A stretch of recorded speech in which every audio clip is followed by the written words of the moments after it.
రాముడు రాఘవుడు రవికులుడితాడు 3 మాటలు వేసి పరిచయం చేశారు.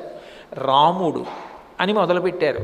రాముడు అని మొదలుపెట్టడానికి కారణం ఏమిటంటే, రామ అన్న శబ్దానికి అర్థం ఏమిటి అంటే, సర్వజనులు ఎవరి గుణముల యందు రమిస్తూ ఉంటారో ఆయనని రామశబ్దం చేత ప్రతిపాదిస్తారు. ఆయన కన్నా గుణములు కలిగిన వాడు లోకంలో ఇంకోటి లేడు. అసలు మీరు రామాయణం పరిశీలిస్తే రాముడి యొక్క గొప్పతనం అంతా రాముడి గుణములే. అసలు ప్రారంభమే రామాయణం బాలకాండలో వాల్మీకి మహర్షి నారదుడు ఆశ్రమానికి వచ్చినప్పుడు ప్రణిపాతం చేసి నారద మహర్షిని అడిగింది ఏమిటంటే, కోన్వస్మిన్ సాంప్రదంలోకి గుణవాన్ కశ్చ వీర్యవాం ధర్మజ్ఞశ్చ కృతజ్ఞశ్చ సత్యవాక్యో దృఢవ్రత చారిత్రేణ చ కోయుక్త సర్వభూతేషు కోహిత విద్వాన్ కః కస్సమర్థశ్చ కశ్చైక ప్రియదర్శన ఆత్మవాన్ కో జితక్రోధో ద్యుతిమాన్ కో నరసూయక కస్య బిభ్యతి దేవాశ్చ జాతరోషస్య సంయుగే.